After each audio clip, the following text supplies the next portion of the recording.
Hello students, welcome to the Pole Science of Class 12 Arts, and today we will start understanding about the era of coalitions, and before that we will also look around during the 1980s what were the 5 developments that took place during that time. In the previous class we completed the 1971 elections and how was the Congress restored at that time. That means we have gone through the outcome and thereafter, because Congress are led by Indira Gandhi won at least 352 seats, which was the highest during that time. So after the Congress took over to run the government in the 5th general elections, after that today we will start understanding from 1980s onwards, where the era of coalitions started during that time. So let us proceed then. Now beginning with the context of 1990s, that means after 1980s, 5 developments took place in country with long-lasting impact.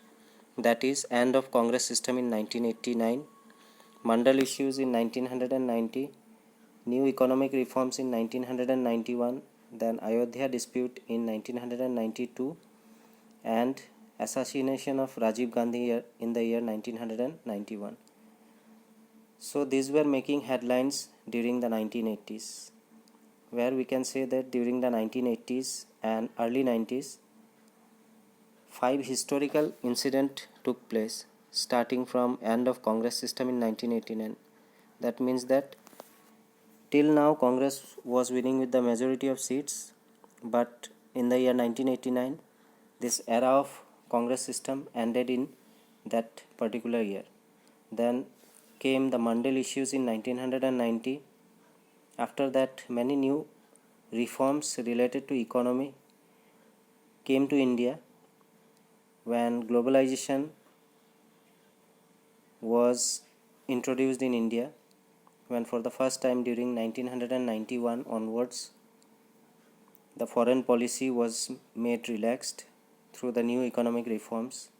Then Ayodhya dispute was also there, happened in the year 1992, and last but not the least, Rajiv Gandhi when he was assassinated in the year 1991.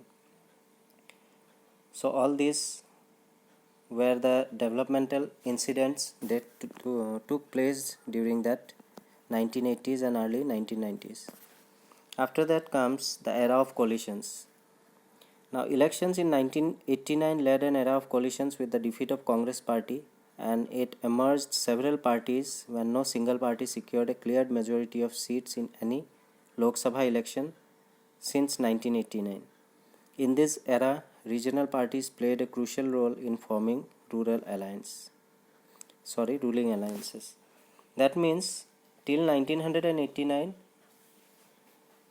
a party won at least the majority that was required to form a government. But in the year 1989 and since then, no party has been able to win the majority of seats required to form a government. That means what? All the parties that fought elections from 1989 and onwards, they could not win the majority of seats, and all the parties fell short of what the majority was required. So in this particular time, it gave a chance to regional party. That means the regional party belonging to that particular state. Say for example AIADMK from Tamil Nadu, then AGP from Assam. So the small parties, small regional parties was given a chance that they can also be in that part of the government, because all the parties were falling short of whatever the majority was needed for them to form the government. So in that time, all these regional parties, with whatever the number of seats they won, they made a coalition with that national party.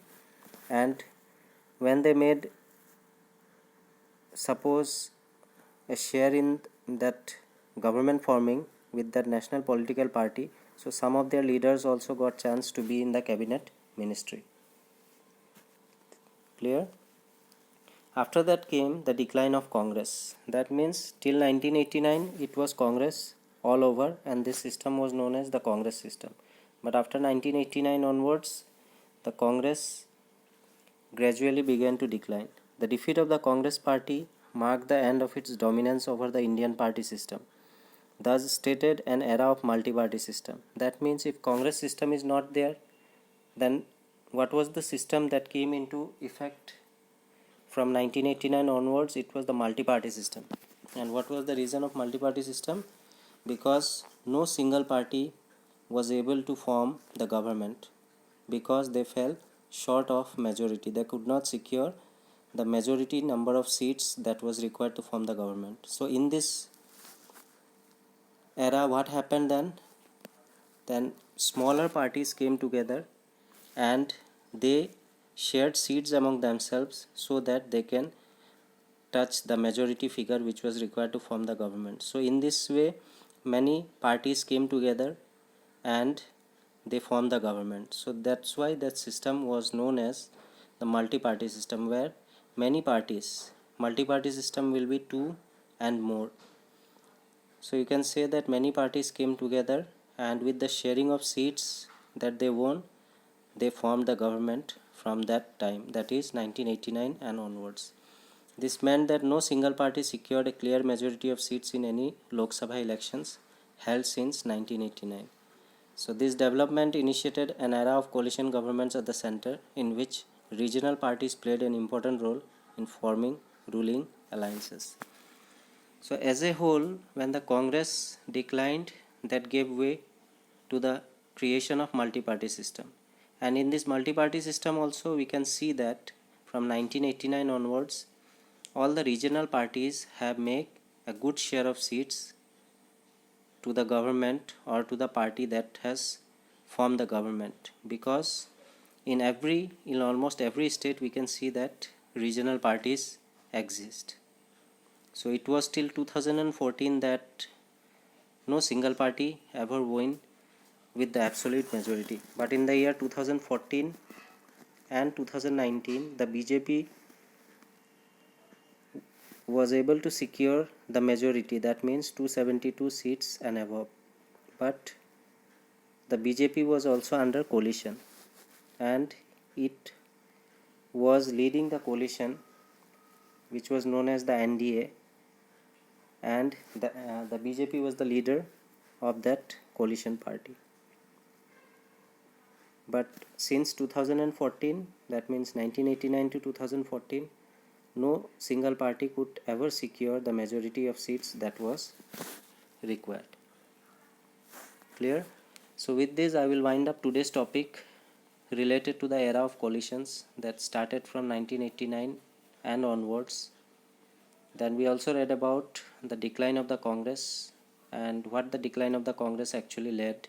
It led to the possibility of creation of multi-party system.